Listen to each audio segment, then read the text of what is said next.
¿Cómo sabemos cuándo? Nos atrevemos. En el siglo II, el famoso Hipólito de Roma, Sexto Julio Africano e Ireneo, que es uno de los padres de la iglesia, predijeron que la segunda venida de Cristo sería en ese año, basado en las dimensiones del arca de Noé. Hicieron unas ecuaciones y unas... No, Cristo viene, ya. Y no vino. 1843-1844, el señor William Miller, fundador de la iglesia adventista,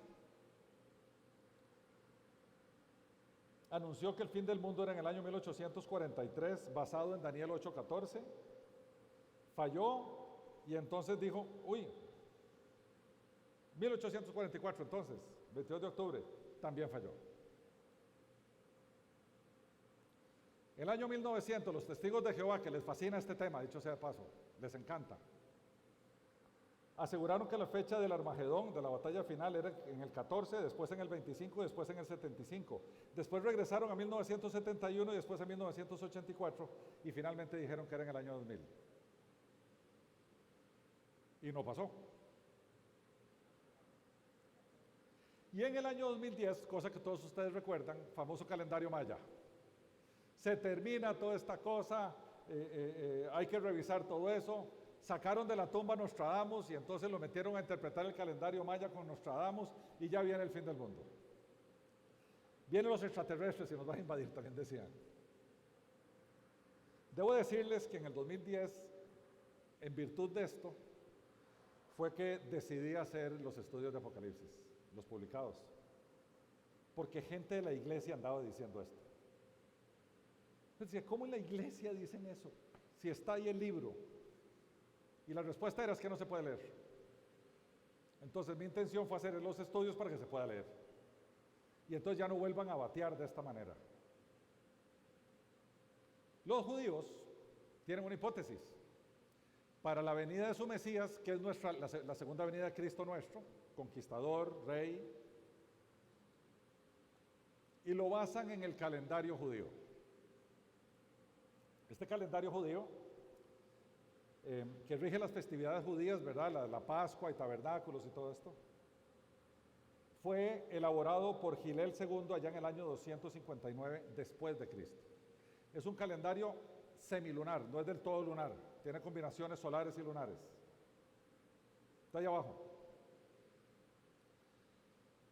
Y él decía, y los judíos creen, que la creación del mundo empezó el día domingo 7 de octubre del año 3760 antes de Cristo. Yo ando en mi celular, en el calendario mío, ando el calendario judío también, y voy viéndole los añillos que van llevando y todo. Y es el calendario que rige sus fiestas.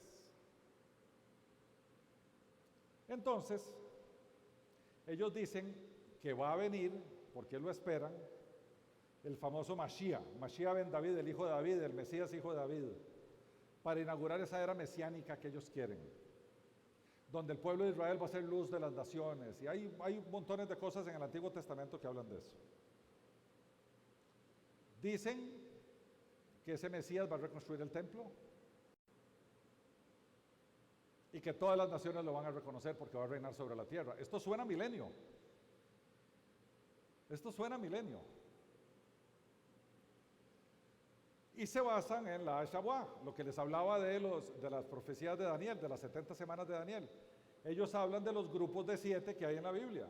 Dice, hay 7 días de la creación, 7 días de la semana, 7 semanas de 7 días para Pentecostés, las 70 semanas de Daniel, 7 años para pagar deudas y liberaciones de esclavos, el año 6, y dicen, a partir de la creación del mundo, si contamos 6,000 años, nuestro Mesías va a venir ahí para reinar durante los siguientes 1000 años, que es el periodo de descanso del planeta Tierra, diciendo que el universo fue creado en 6 días y Dios descansó en el séptimo.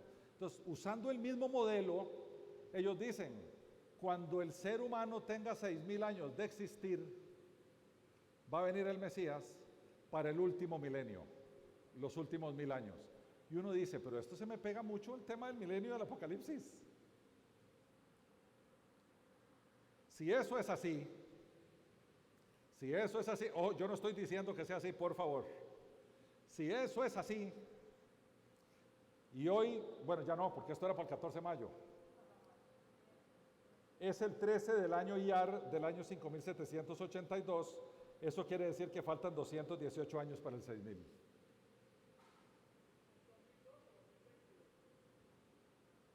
¿2022? O sea, de acuerdo a los judíos, el Mesías viene dentro de 218 años. ¿De acuerdo a los judíos? Uno dice, no, ya está cerca. Eso decían los tesalonicenses en el año 70.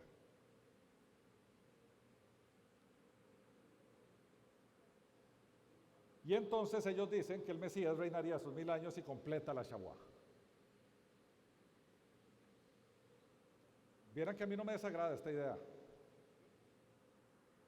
porque tiene mucho fundamento bíblico. Lo que no sé es cómo se la jugaron para ponerle fecha al día en que el universo se creó, ¿verdad? Esa sí no la sé, pero ahí se la jugaron. ¿Qué dice Jesús? Si tuviéramos la oportunidad de que el Señor entrara caminando y se sentara en esa silla que está ahí, le decía, Jesús, ¿cómo podemos saber cuándo es esto? Eso le dijeron los apóstoles. Señor, dinos cuándo serán estas cosas y qué señal habrá de tu venida y del fin del siglo o del fin de la era. Y Jesús les dijo, mirad que nadie os engañe, porque como este tema es tan apasionante, aquí se para un chavalo y arranca con fantasías y todo el mundo se va detrás. Todo el mundo. Y les dijo, pero el día y la hora nadie sabe, ni aun los ángeles de los cielos, sino ¿quién? ¿Por qué el Padre Celestial sabe esa hora? ¿A dónde los traslada este texto? A las bodas israelitas. ¿Quién decidía cuándo el novio regresaba por la novia? El padre de familia. Por eso Jesús los traslada culturalmente y les dice, solo el Padre sabe. Porque yo soy el novio que vengo por mi iglesia. Cuando el Padre me diga, yo voy. Y así lo entendieron bien.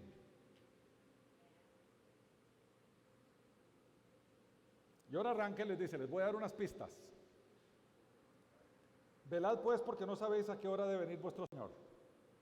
Pero sabed esto, que si el padre de familia supiera a qué hora el ladrón habría de venir, velaría y no le dejaría entrar en su casa. Por tanto, también vosotros estad preparados, porque el Hijo del Hombre vendrá a la hora que no pensáis.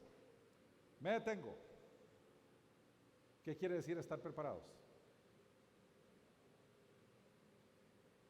Porque Él dice, estén preparados.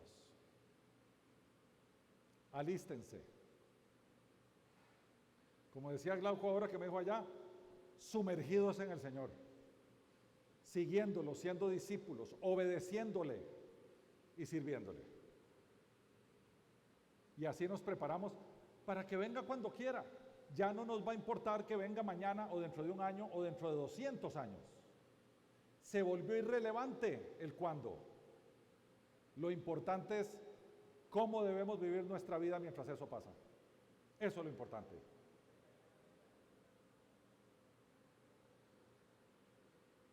Y de nuevo, ya cuando el Señor iba a ascender a los cielos, volvieron los discípulos de necios porque todavía no estaban contentos con la respuesta que les había dado hacía un tiempo.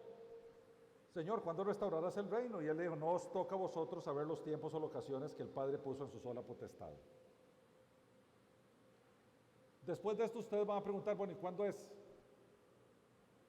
El Señor, tan bello que es, nos diría, siguen de necios. No entienden que si el día y la hora no lo sabe nadie, que es cuando el Padre decía, y uno sigue, ¿y cuándo? ¿Y cuándo? ¿Y cuándo? ¿Y cuándo? ¿Y cuándo? Tenemos 2000 años de preguntar cuándo. Pero, desde que la iglesia se fundó, La iglesia sabe que la venida del Señor es inminente. Y la iglesia vive pensando que la venida es inminente. Y se comporta y se conduce pensando que la venida es inminente. Ve lo que dice Santiago, el hermano de Jesús. Dice, mirad cómo el labrador espera el fruto precioso de la tierra, siendo paciente en ello hasta que recibe la lluvia temprana y la tardía. Sed también vosotros pacientes, fortaleced vuestros corazones, porque la venida del Señor está cerca. El Señor en Mateo, velad pues, porque no sabéis a qué hora debe venir nuestro Señor. El Señor en Lucas, mirad también por vosotros mismos cómo tenemos que esperar esa venida. Mirad también por vosotros mismos que vuestros corazones no se carguen de glotonería y embriaguez y de los afanes de esta vida, y venga de repente sobre vosotros aquel día. O sea, tenga sus prioridades en orden. Tenga sus prioridades en orden. Porque como un lazo vendrá sobre todos los que habitan sobre la faz de toda la tierra. Velad pues en todo tiempo orando, que seáis tenidos por dignos de escapar de todas estas cosas que vendrán y de estar en pie delante del Hijo del Hombre. Bueno, sigue Mauricio preguntando de necio que cuándo va a ser. Mau pregunta y pregunta y pregunta. Entonces dice el Señor, bueno, yo les voy a decir cuándo va a ser. Allá en Apocalipsis 6, uno de los sellos, dice, cuando abrió el quinto sello del rollo famoso, vi debajo del altar las almas de los que habían muerto por causa de la palabra de Dios y del testimonio que tenían. Clamaban a gran voz, esos muertos que estaban debajo del altar, clamaban a gran voz, diciendo, ¿hasta cuándo, Señor santo y verdadero, vas a tardar en juzgar y vengar nuestra sangre de los que habitan sobre la tierra? ¿Bien? Los habitantes de la tierra, que son los que los decapitaron a ellos. Y vean qué belleza lo que dice aquí. Entonces se les dio vestiduras blancas y se les dijo que descansaran todavía un poco de tiempo. ¿Hasta cuándo? Dijo Mau, ¿hasta cuándo? Hasta que se completara el número de sus consiervos y sus hermanos, que también habían de ser muertos como ellos. ¿Hasta cuándo? Hasta que se complete el número. Ese es el cuándo. Cuando el último nombre que está escrito en el libro de la vida del Cordero, desde antes de la fundación del mundo, nazca, viva, se entregue a Cristo y muera, entonces es el fin. O sea, ese último llegó tarde, y decía un amigo mío que debe ser tico, que llega tarde a todo lado. Este debe ser tico. Entonces, ¿saben qué? Los ciudadanos del reino estamos contados, nos tienen por nombre. Y el Señor sabe exactamente cuál es su pueblo, cuándo va a pasar todo esto, y Él no va a perder uno solo, ni uno solo, porque va a esperarse hasta que el último venga, de los que Él decidió que venían, y entonces viene el fin. Pero sigue Nati preguntando, ¿y entonces cuándo es? Entonces el Señor responde, de la higuera aprended la parábola, cuando ya su rama está tierna y brotan las hojas, sabéis que el verano está cerca, así también vosotros, cuando veáis todas estas cosas, conoced que está cerca a las puertas. O sea, no le voy a decir el día y la hora, pero le voy a decir la época. Usted va a poder ver hacia lo lejos y va a ver algunos signos, algunas señales. Dice el Señor, aprenda de la higuera, ya uno sabe conforme van pasando las estaciones del año cómo va haciendo todo. Usted pele el ojo, porque yo le voy a dejar a lo largo de mi escritura las cosas que usted sabe que tiene que saber, que van a decirle el fin está cerca. Pero tome esas, no las que le dice la gente. Tome esas. Lo otro que dijo es más o menos parecido, porque como el relámpago que sale de oriente y se muestra hasta el occidente, así también será la venida del Hijo del Hombre. porque donde quiera que estuviera en el cuerpo muerto, allí se juntarán las águilas. ¿Qué es lo que dice? Las aves de carroña. ¿Qué es lo que dice? ¿Cómo sabe usted dónde hay un muerto? Volver para arriba. Y están las aves de carroña ahí dando vueltas, ¿verdad? Para comérselo el cadáver. Dice, es muy sencillo, usted solo vea. Y empieza a ver las cosas que yo le he ido dejando para que sepa. ¿Cuáles? Número 1. Dice Jesús, por tanto, cuando veas en el lugar santo la abominación desoladora de que habló el profeta Daniel, ya lo leímos este texto, Daniel habló de esta desolación desoladora que va a estar en el lugar santo. O sea, en el templo. El templo fue destruido en el año 70 después de Cristo por los romanos, por el general Tito, y no se volvió a reconstruir. Nunca más. Ahora lo que hay en las explanadas de las mezquitas, está la mezquita de la Roca, esa que tiene el domo amarillo, precioso, pero ahí no hay templo. Eso quiere decir que la abominación desoladora, que es el anticristo, se va a manifestar cuando haya templo. Porque si no hay lugar santo, no hay abominación. Entonces, ¿qué es lo primero que tenemos que preocuparnos si queremos preocuparnos? Cuando vean que el templo en Jerusalén se empieza a reconstruir. Es lo primero. Porque de otra manera esto no se podría cumplir. Es lo primero. Daniel, de las 70 semanas, ¿verdad? Dice, el pueblo de un príncipe que ha de venir destruirá la ciudad y el santuario. Como en efecto pasó, se confirmará el pacto con muchos, la mitad de la semana hará cesar el sacrificio y la ofrenda. Después, con la muchedumbre de las abominaciones, vendrá el desolador hasta que venga la consumación y lo que esté determinado se derrame sobre el desolador. Ya sabemos entonces que cuando se construya el templo, va a haber mitad de semana, o sea, 3 años y medio. Entonces, si ustedes ven el templo construido y arranca un tema de paz en el mundo, ya podemos ir sabiendo que dentro de 3 años y medio la cosa se va a descomponer.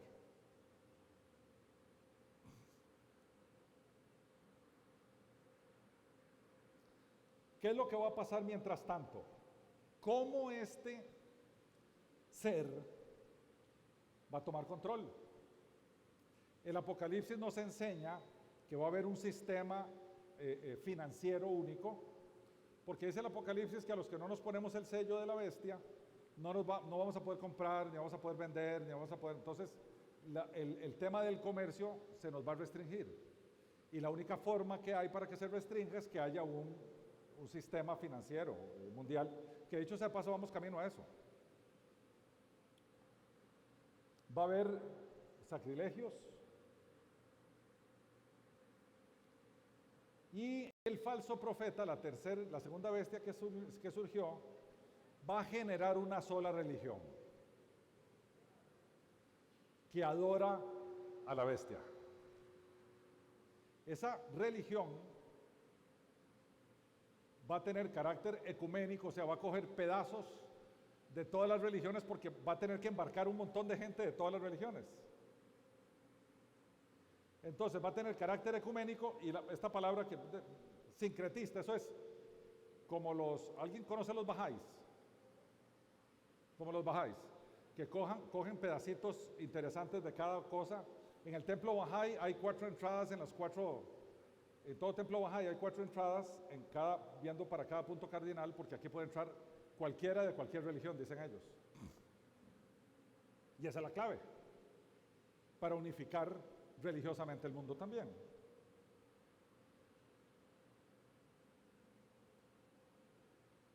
Pero todo esto es principio de dolores, como preguntaban en las redes sociales. Todo es principio de dolores. No se preocupen, va a haber guerras, va a haber rumores de guerras, va a enfriarse el amor, va a haber pestes, va a haber hambres, va a haber terremotos, pero eso no es el fin. A mí me extraña mucho que la gente ve guerras, terremotos, plagas, COVID. Ya es el fin. No, el Señor dijo que eso no es el fin. ¿Por qué no le hacemos caso? El fin viene después de una señal y solo una, que se predique el Evangelio del Reino en todas las naciones. Porque Él dice, todo esto es solo principio de dolores, no es el fin. Entonces os entregarán a tribulación, os matarán, seréis odiados por todos por causa de mi nombre. Muchos tropezarán, se entregarán unos a otros y unos a otros se odiarán. Muchos falsos profetas se levantarán y engañarán a muchos, y por haberse multiplicado la maldad, el amor de muchos se enfriará. Y dice Jesús, será predicado el evangelio del reino en todo el mundo para testimonio de las naciones, y entonces vendrá el fin. Entonces, cuando ustedes vean el templo, vean la paz mundial, y de repente, no sé cómo, se predica el evangelio del reino en todas las naciones, entonces es el